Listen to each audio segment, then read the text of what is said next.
거듭 말씀드리지만 베드로 전서 후서는 지금 고통을 받고 있는 성도들에게 위로하여 주고 또 그들을 권면하고 또 격려하고 이런 목적으로 쓴 편지입니다.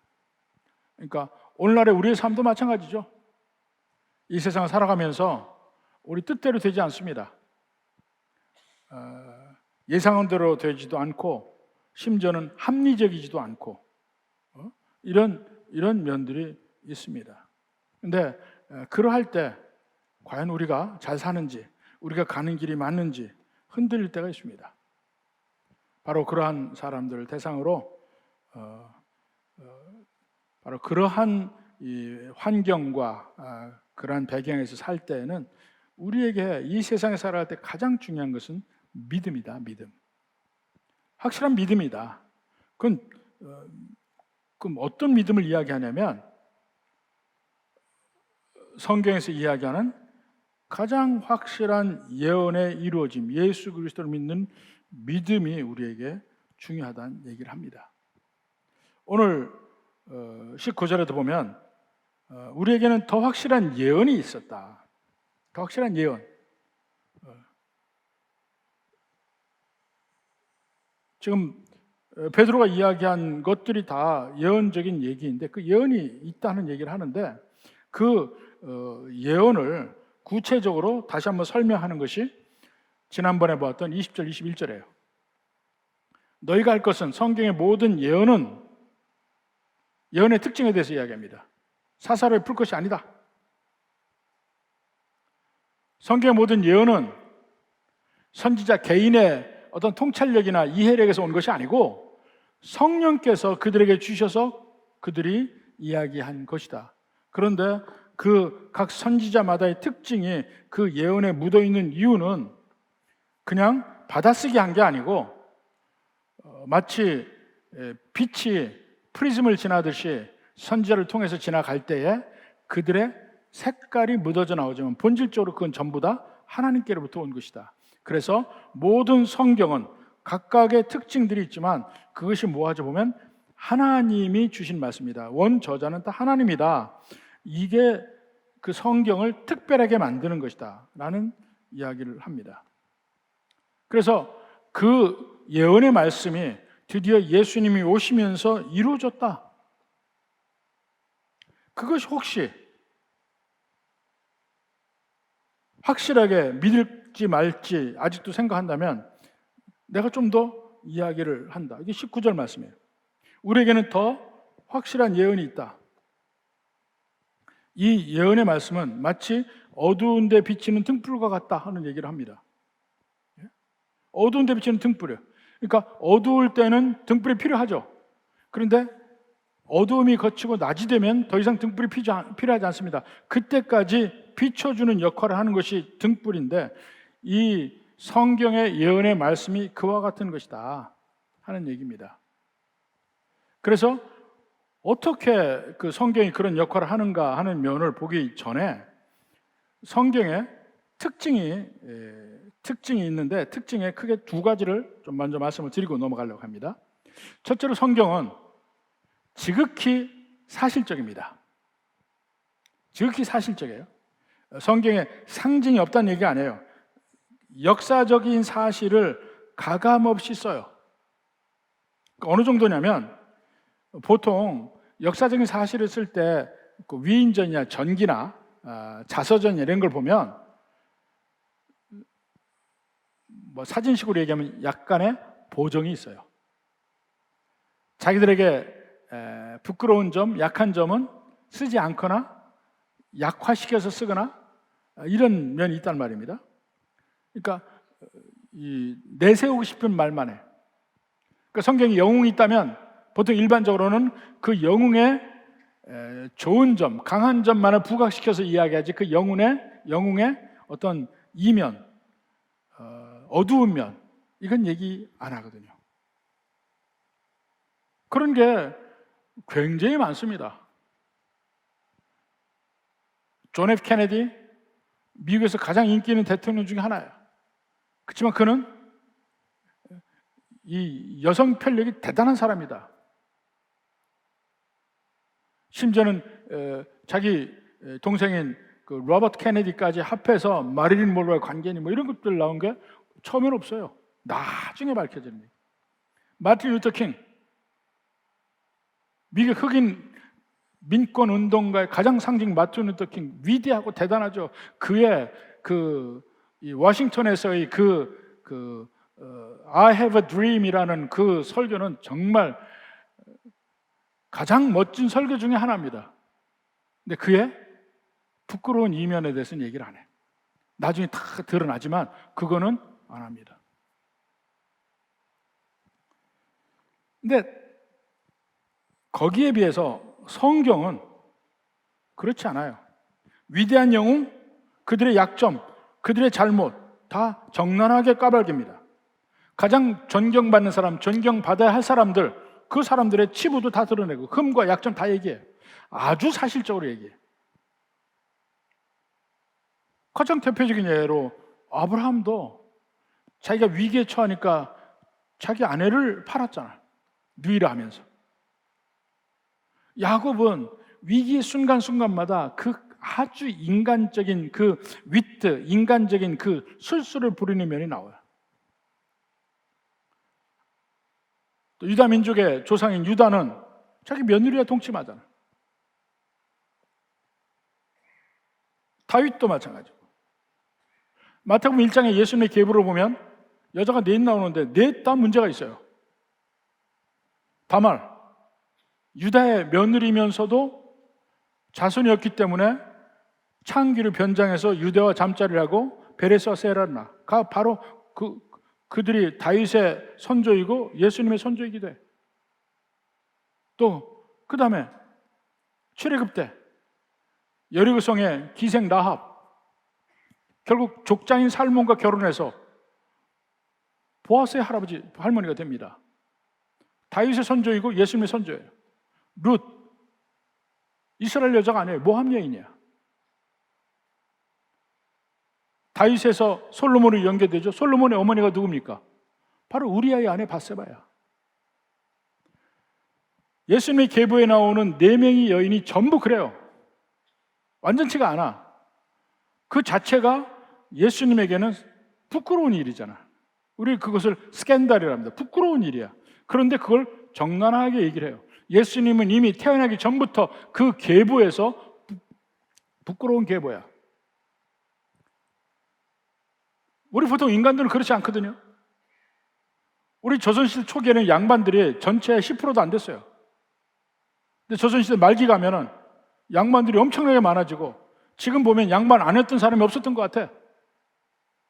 다 자기 조상에 대해서, 족보에 대해서 이 보정을 한 겁니다, 소위. 근데 예수님은 안 그랬어요. 지나칠 정도로 사실적이야. 그들의 잘못과 죄악을 있는 그대로 다 적어요. 그리고 또한 그 연결이 되는 부분인데, 사실 역사는 겉으로 보여지는 면만 많이 보여줍니다만 성경은 그 이면의 본질과 원리를 꿰뚫려고 합니다. 표면적인 부분만 보려고 하지 않아요. 그 속에 내재되어 있는 실체를 밝히려고 합니다. 이 세상이 돌아가는 일은 자꾸 겉만 보고 판단하고 이해하려고 합니다. 한 세기 전에 이 인류 문명이 폭발적으로 발전을 했어요. 르네상스 이후에 과학 문명이 발달하고 산업혁명이 일어나고 인본주의가 일어나고 이렇게 하면서 인간의 권리가 무한대로 커지기 시작하면서 점점 마치 진화론적 입장에서 인류는 점점 발전해 간다고 봤습니다. 옛날보다 지금이 훨씬 나은 사회야. 근데 경제적으로 팽창했고 훨씬 더 과학 문명이 발달함으로써 편리한 생활을 한 것은 맞는데 과연 그것이 나은 세상이냐 하는 것은 다시 생각해야 돼요. 편리해지긴 했어요. 근데 그 발전된 과학 문명이 어느 면에서 편리함 주느냐? 그것은 선과 악 동시에 다 편리함을 준 겁니다. 예를 들어서 전쟁을 할 때 옛날에는 칼을 썼는데 지금은 총을 쓰고 대포를 쏘고 미사일을 쏘는 걸로 바뀌었을 뿐이라는 거예요. 기본적인 그 갈등의 원리는 벗어나지 않았어요. 엘리베이터 생기고 테레비라는 게 생기고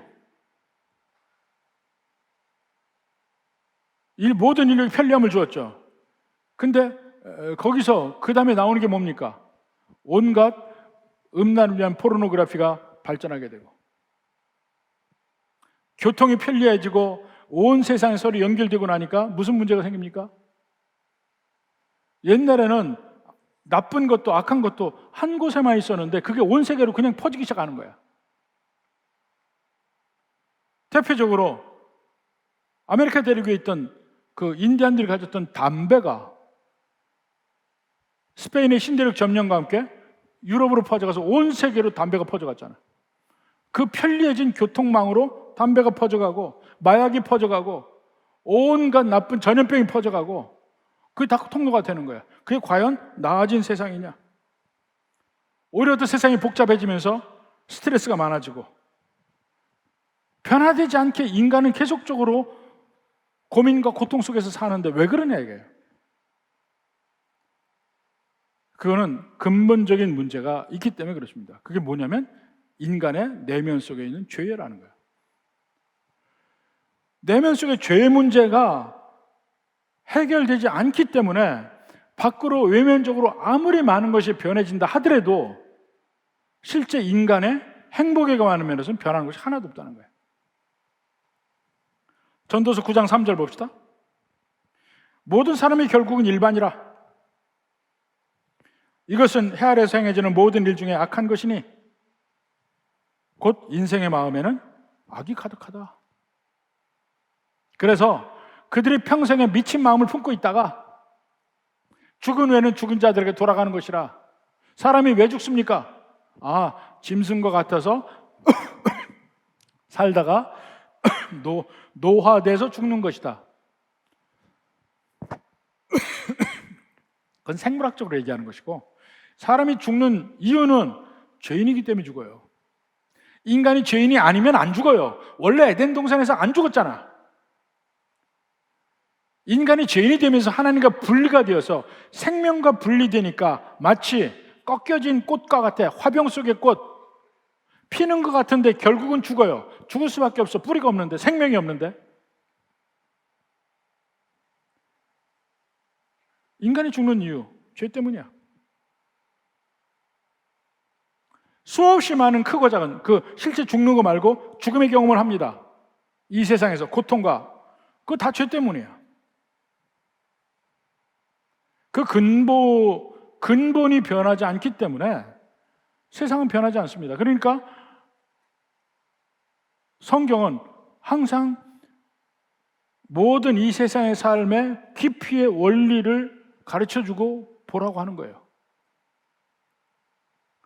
이런 성경의 특징들이 있는데 이런 특징을 가진 성경이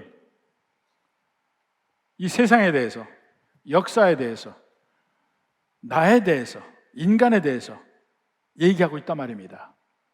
그럼 얘기하고 있는 내용이 무언가? 오늘 19절에 있는 말에 국한해서 한번 얘기를 해봅시다. 또 우리에게는 더 확실한 예언이 있어. 그 확실한 예언이 뭐냐면 어두운 데를 비추는 등불과 같대. 어두운 데 비추는 등불과 같대. 예언이라는 것이, 성경 말씀이. 제일 먼저 얘기하는 게 뭡니까? 이 세상은 어둡다는 거예요. 그걸 먼저 얘기하는 거예요. 이 세상은 어둡다. 이것을 제일 먼저 성경적 관점으로 받아들이는 것이 우리가 나에 대해서, 구원에 대해서 이해하는 첫걸음이에요. 이게 첫걸음이야. 이게 힘들어지는 거예요. 전도할 때 그런 경험 안 해봅니까? 당신에게 기쁜 소식이 있습니다. 무슨 기쁜 소식입니까? 당신은 죄인입니다. 참 말하기 거시기해요. 그 말을 계속 피해. 그 대신 돌리는 말이 뭡니까? 하나님은 당신을 사랑하십니다. 또 진리이긴 해. 그런데 당신을 사랑하는데 하나님과 당신 사이에 그 하나님이 복 주시는 것을 막는 그 가로막힌 것이 있습니다. 그게 뭐냐면 바로 죄인이기 때문입니다. 이렇게 이제 그 순서를 바꿔서 얘기해요. 복음을 증거할 때도.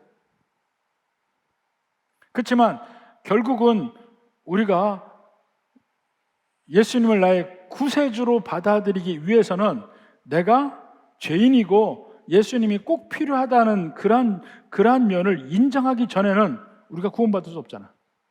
내가 죄인임을 인정해야 되잖아요. 근데 죄인들이 사는 이 세상도 역시 어두운 데라는 거지. 갈 길 몰라 하는 그런 곳이라는 것이죠. 이 세상은 죄의 문제, 타락의 문제, 심판의 문제 다 가지고 있는 거예요. 이 세상에 있는 모든 상황들을 보아요. 정치적인 상황이라든가 어떤 사회적 상황이라든가 경제적 상황이라 다 보면 모든 국제관계 끊임없이 전쟁 나는 거 더 악해지고 잔혹해질 따름이라는 거예요. 사실 2차 대전 이후에 2차 대전 직후에 세상에 평화가 오나 보다 하고 생각하려고 하자마자 소련의 공산주의가 동구권을 점령을 합니다. 또 공산주의가 중국을 점령합니다. 그러니까 기존의 세계에서 갑자기 경각심이 생겼어요. 그 뒤로 이제 그 냉전 체제가 가죠. 냉전 체제가 가. 소련을 중심으로, 미국을 중심으로 냉전 자유주의와 자유민주주의와 공산주의의 양극 시대가 생기죠. 그러다가 소련이 붕괴합니다. 소련의 붕괴로 말미암아 갑자기 적이 없어졌어요. 이제 공산주의가 없어졌어요. 지금 러시아는 공산주의 국가가 아닙니다. 러시아 정치 체제 안에 공산당이 지금도 남아 있어요. 근데 그 공산당은 극히 소수를 차지하는 정당일 뿐이야. 더 이상 러시아는 공산주의 국가가 아니에요. 그냥 자유민주주의의 탈을 쓴 독재 국가야. 중국 공산주의 아니에요. 독재 국가야. 그러면서 미국 일극 체제가 되면서 온 세상에서 이제 드디어 전쟁이 끝났다 생각했어요. 전쟁이 끝났다. 그래서 유럽 전체가 일종의 이 낙관주의에 빠집니다. 이제 더 이상 전쟁은 없고 이제 평화되고 이제 이상주의 쪽으로 흘러요. 이상주의로 흐르는 것의 가장 대표적인 예가 뭐냐면 대규모로 난민을 수용하는 겁니다. 난민을 수용해요. 그게 이상주의의 발로예요. 사회주의적 이상주의. 거의 사회주의 정권이 다 들어섰거든. 가장 대표적으로 독일, 스웨덴, 영국, 프랑스 다 사회주의 정권이에요. 그들이 한 일이 뭡니까? 난민들을 받는 거야. 우리가 이제는 어려운 사람들을 돕자. 그 난민을 이 100만 명 단위로 받았던 그 국가가 지금은 엄청나게 어려움을 겪고 있습니다. 그 난민들 때문에. 더 이상의 스웨덴의 복지는 기능하지 않아요. 범죄가 엄청나게 늘어났습니다. 독일도 지금 그것 때문에 골머리를 앓고 있고, 그것뿐이 아니라 이제 더 이상의 전쟁이 없다. 소규모로 게릴라들이 또 이 테러들이 있고 이런 거에 대해서는 있을 수 있지만 대규모의 전쟁은 더 이상 없다고 생각해서 군비를 다 버렸습니다. 군수공장도 다 폐쇄하고 다 버렸어요. 그리고 우크라이나 전쟁이 터진 거예요. 갑자기 놀랬죠. 이게 뭔가? 그러니까 평등과 이상주의에 입각했던 정권들이 이제는 다 무너져. 이제 현실주의로 가는 거예요.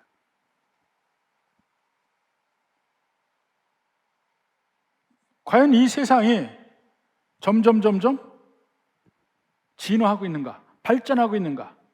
갈등관계 부족한 면을 인간은 점점 해결해 나가고 있는가? 이 면을 다시 생각해 봐야 돼. 세상은요, 근본적으로 인간이 선하다는 거에 기초를 두고 살아요. 여러분, 국민학교 초등학교 때 배웠죠? 맹자의 성선설과 순자의 성악설. 인간은 태어날 때 선하다. 이게 맹자가 얘기한 거야. 순자는 인간은 태어날 때 악하다. 그래서 저희들이 배울 때 그 성악설은 그냥 괜히 옆에 끼어서 한마디 하는 걸로 듣고 말았지, 우리는 다 맹자의 성선설을 받아들였어요. 인간은 애초에 악하지 않다. 그러니까 적절한 환경만 주어지면 인간은 저절로 자기의 올바른 길을 찾아갈 것이다. 그게 이 세상 대부분의 학문에서 믿고 있는 거예요. 경제학도 마찬가지야. 경제학 이론이라는 게 인간은 자기의 이익을 극대화하는 방향으로 행동을 할 것이다. 그걸 어떻게 매출을 시키느냐에 따라서 이 사회가 안정되고 발전된다는 거야. 시장 경제라는 게 그것도.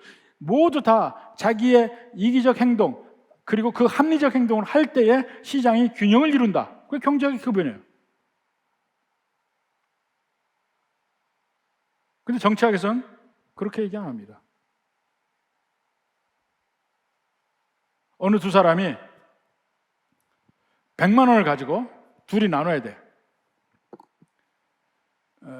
둘 중에 하나라도 반대하면 100만 원 자체가 없어져. 근데 그 중에 한 사람이 나누는 사람이고 한 사람은 받는 사람이야. 근데 한 사람은 나누는 사람이 나는 80, 너는 20.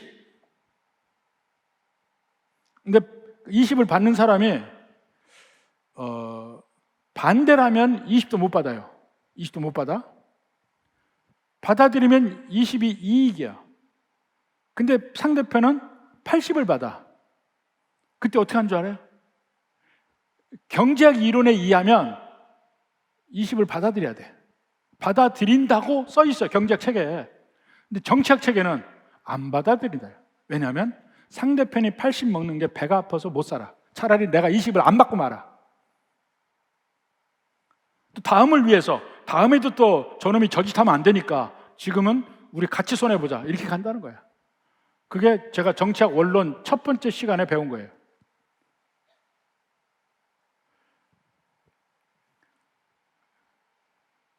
심리학도 마찬가지예요. 심리학의 기본은 인간은 선하다에서 시작해요. 근데 인간이 왜 악해지느냐? 자라면서 환경에서 잘못된 영향을 계속 받아서 그래.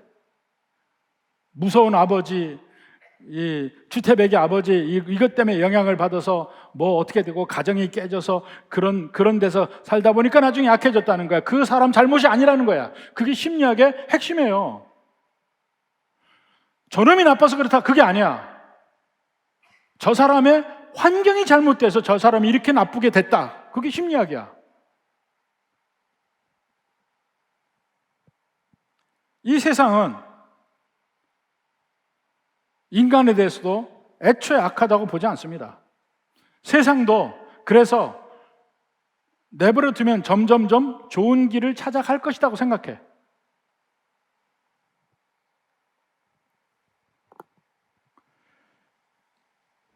근데 성경은 이 세상에 소망이 없다고 얘기하는 거예요. 이 세상에 소망이 없어요. 그 세상에서는 지금 현재 이렇게 복잡한 문제가 널려 있어도 궁극적으로 인간은 이것을 해결할 능력이 있다. 시간이 있으면 된다. 기다려보자.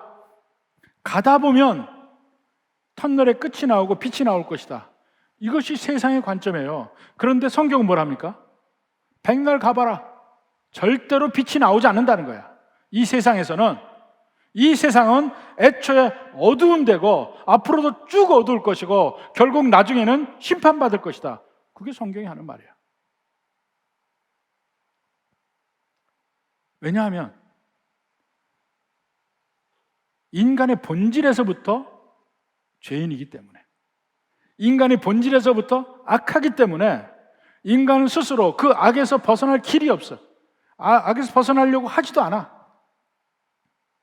거의 소망이 없다는 거야. 그러니까 이 세상이 좋아질 수가 없어요. 왜냐하면 이 세상을 이루는 것은 결국 인간이 하는 거니까. 그러면 혹시 소망은 없을까요? 그 소망은 이 세상에서는 찾을 수 없어요. 밖에서부터 와야 돼. 그게 하나님이 우리에게 찾아오시는 거예요. 그게 바로 이 어두운 데 비추는 유일한 등불은 복음이에요, 복음. 하나님에게만 소망을 찾을 수 있는 겁니다. 세상은 인간이 죄인이라는 말 싫어합니다. 심판이라는 말도 싫어하고. 이 교회까지 그런 면이 들어와요. 교회 안에서도 소위 민중신학이라든가 소위 좌파적 신앙이 사회복음이에요. 소셜 가스펠이라고 얘기합니다. 그들은 뭐냐면 열심히 노력해서 이 세상을 개조해야 된다는 거예요. 개조해야 된다. 믿는 사람들 뭉쳐서 봉기를 하고 투쟁을 하고 해서 개조해야 된다는 거예요. 그게 사회복음이에요. 할 수 있다고 생각해. 근데 과연 그렇게 할 수 있는가? 성경은 그렇게 이야기 안 한다니까요. 성경은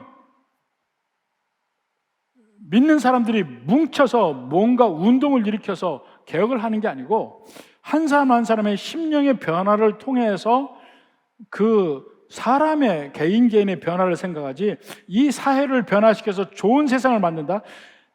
우리가 그렇게 노력은 하지만 결국 이 세상은 그렇게 되지 않을 것이라는 걸 인정해야 된다는 겁니다. 이 세상은 어차피 어둡기 때문에. 세상에서 수없이 많은 사람들이 요즘에도 정의에 대해서 이야기합니다. 정의에 대해서. 두 사람을 제가 소개할게요. 한 분은 하버드대 교수인 마이클 샌들. 정의란 무엇인가 책을 써서 세계적으로 유명해졌죠. 근데 그는 먼저 그 제목으로 하버드 대학 강의를 하면서 유명해졌어요. 그 강의에 엄청나게 많은 학생들이 모여서 가장 인기 있는 강의가 됐고 거기서 강의한 내용을 책으로 쓴 게 정의란 무엇인가예요. 지금도 유튜브에 마이클 샌들 교수가 강의한 내용들이 있습니다. 저는 그걸 거의 다 봤어요. 근데 하버드 대학에서 강의가 거의 질문과 답의 식이거든. 그 식으로 합니다. 많은 미국의 강의들이 질문과 답이에요. 교수가 질문을 던지면 학생들이 이야기를 합니다. 쭉 이야기를 해요. 이야기를 하고 거기서 이제 방향을 좁혀가는 거야. 뭐 예를 들어서 질문합니다. 기차가 가는데 기차가 고장이 났어. 폭주를 하는데 두 갈래 길이 나왔어요. 한 갈래 길로 가면 거기서 수십 명의 사람이 죽을 수밖에 없고 반대길로 가면 5명이 죽어. 어디로 가는 게 정의냐? 이거 논의하는 거야. 이걸 가지고 소수의 사람이 죽는 게 정의냐? 그럼 그 소수에게는 정의가 뭐냐? 그것도 까닭없이 당하는 거 아니야. 이제 뭐 이런 식으로 해서 토론을 합니다.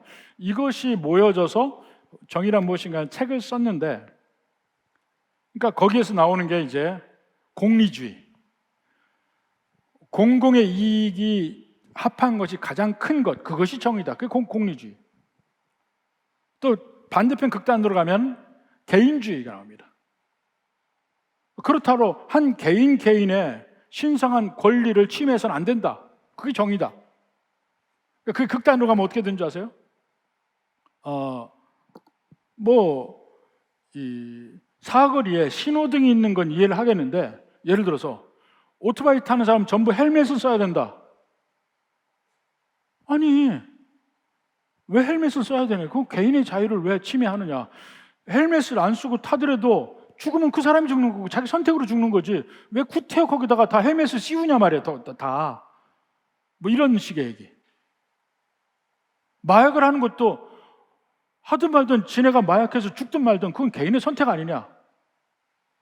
전체적으로 막는 것이 옳으냐? 뭐 이런 논쟁들이 있습니다. 근데 결국 마이클 샌델도 마지막에 보면 결론이 없어. 이것이 정의다 하고 얘기할 능력도 없어. 사실은 그냥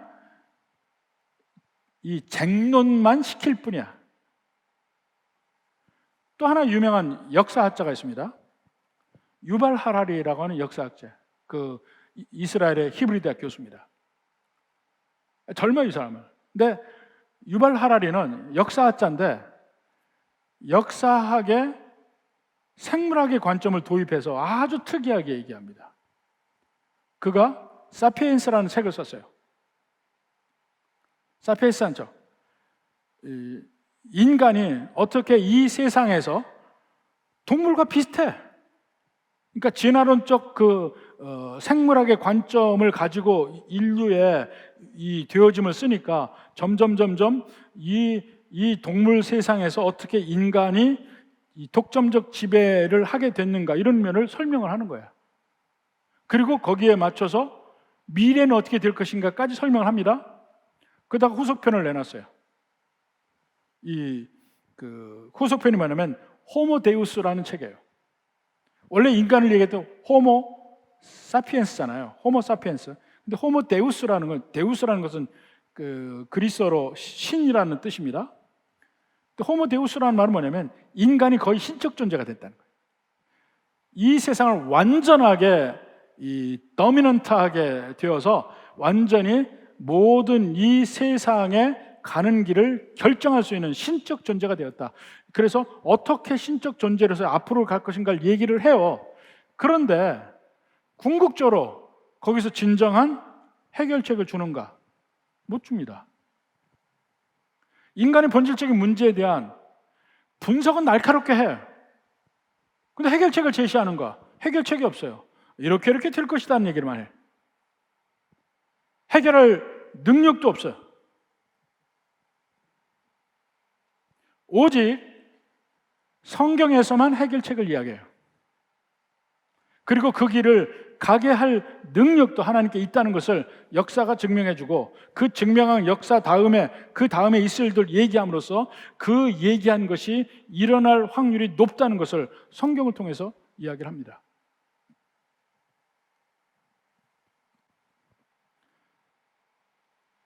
하나님을 떠나 이 세상에서는 아무런 소망이 없다. 이 세상은 어둡다. 갈 길을 몰라 하고 어디로 가야 되는지 주변이 무엇인지 볼 수 있는 능력이 없이 어두운데 거기에 한 줄기 빛, 유일한 빛, 그것이 성경의 예언이라는 거예요.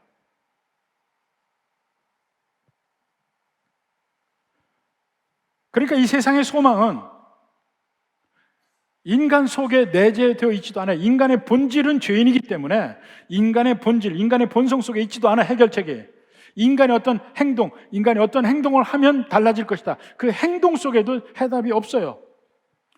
오늘 이 세상이 이렇게 된 것은 결국 인간 때문에 되었기 때문에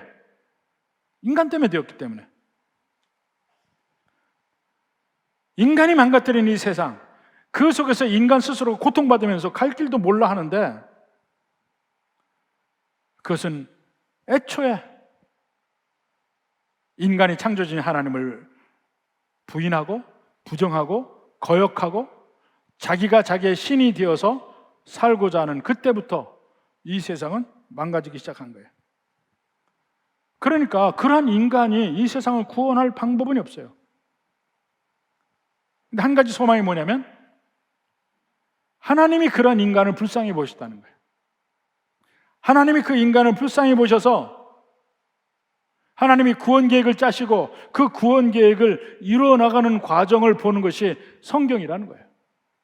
제일 먼저 한 사람 아브라함을 택하시고 아브라함에게 그 구원의 계획을 그 청사진을 이야기를 하고 그대로 이루어 가십니다. 그 다음에 한 민족을 택하시고 이스라엘 민족을 택하시고 그리고 그들에게 하나님의 모습을 보여주는데 마치 율법이라는 모습으로 하나님을 보여줘요. 하나님이 어떤 분인가 하는 것을 그 신명기를 통해서 보여줍니다. 그러면서 너희도 나와 같아져라 얘기하는데 그렇지 못함을 얘기해요. 그렇지 못하기 때문에 그 뒤에 계속해서 선지자들이 나와서 선지자적 예언을 합니다. 그렇게 살지 마라. 거긴 소망이 없다. 소망이 없다. 계속하다 결국은 그들이 멸망하잖아요. 그 다음에 선지자들이 뭐라 합니까? 아직 소망을 잃지 마라. 너희를 구원할 구세주가 오실 것이다. 메시아가 올 것이다. 그게 선지자의 예언이에요. 예언. 확실한 예언이라는 게 바로 그거야. 메시아가 오실 것이다. 그런데 진짜로 메시아가 오셨잖아.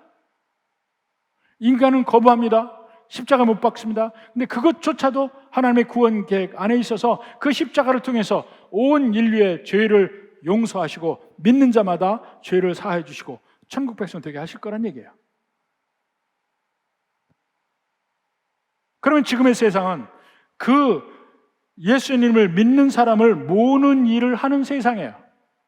마지막 예수님이 다시 오시는 그날에는 심판이 있고 우리를 데려갈 거예요. 이 세상은 멸망할 거예요.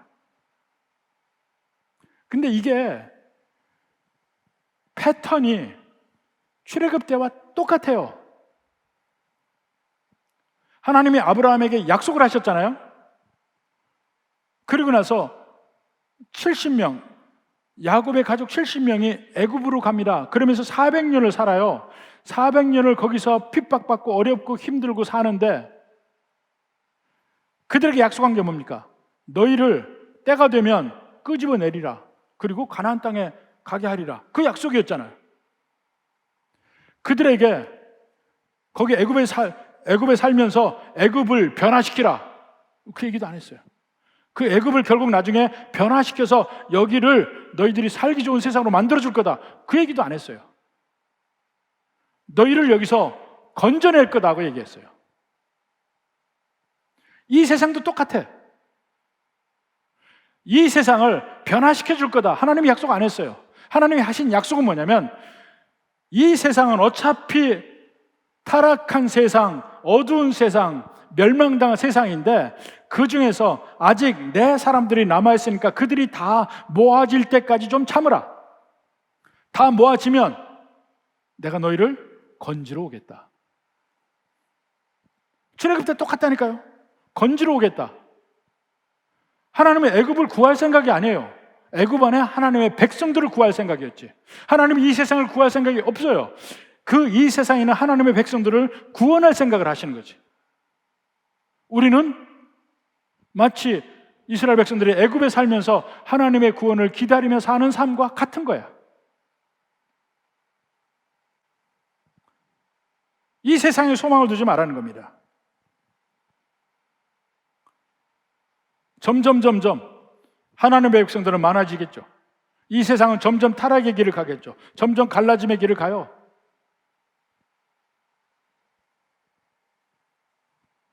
이 세상에는 소망이 없습니다. 그리고 예수님이 약속하시고 천국 가신 이후에 예수님이 다시 오시는 그 사이에 그 등불은 계속해서 켜 있는 거예요. 여기 있는 대로 확실한 예언이 있어 어두운 데를 비추는 등불과 같으니 날이 새어 샛별이 너희 마음에 떠오르기까지 아직 안 떠올랐어요. 너희가 이것을 주의해, 조심히 보고 면밀히 살피고 거기에 집중하고 그렇게 하라는 얘기예요. 예수님이 다시 오시는 그날까지 깨어 있으라는 말과 같아요. 계속해서 하나님의 백성들이 부르심을 받습니다. 그러니까 지금 살아갈 때 우리의 역할은 이 세상에 물론 빛의 역할을 해야 돼. 등불의 역할을 해야 돼. 나를 통해서 이 세상에 하나님의 영광을 봤으면 좋겠어요. 나를 통해서 이 세상에 많은 사람들이 예수님을 믿었으면 좋겠어요. 그 역할을 하는 거예요. 개인의 심령 속에 등불이 켜지기를 바래. 그렇지만 이 세상에 나를 괴롭히고 어렵게 하고 힘들고 할 때도 이상하게 생각하지 않아. 이 세상은 원래 그런 거야. 이상하게 생각하지 않아. 원래 그런 세상이야. 그렇지만 그 가운데 내 자신을 이 세상과 물들지 않게 하고 오히려 빛의 역할을 하고 주님이 오시는 그날을 기다리며 살아가는 거예요. 그러니까 베드로가 뭘 합니까? 그러니까 힘을 내라. 우리에게는 확실한 예언이 있다. 이 세상 어두운 세상이야. 이 하나님의 말씀은 그 어두운 세상을 비추는 등불이야. 날이 밝을 때까지 이 등불은 계속 우리를 밝히 보여주고 내 발에 등이 되어서 내 갈 길을 인도할 거다 이겁니다. 그러니까 말씀에 의지해서 살라는 거예요. 이게 성경이에요. 막 이 세상에서 하나님 이 세상에서 잘 되게 해주고 이 세상에서 뭔가 승리하게 해주고 노력은 하지만 이 세상은 결국 멸망의 길을 간다는 것, 점점 세상은 악해진다는 것, 내 주변은 점점 더 힘들어진다는 것, 그것을 인정하라는 거예요. 그렇지만 거기에 실망하지 마. 주님이 다시 오는 그날을 기다리는 우리는 이렇게 살아야 된다 하고 베드로가 위로하고 견면합니다. 여러분도 주님이 오시는 그날을 고대하며 세상이 여러분을 괴롭게 할지라도, 세상이 여러분을 속일지라도 절망하지 말고 실망하지 말고 말씀의 힘으로 힘을 내서 천국길 가기를 주님의 이름으로 축원합니다.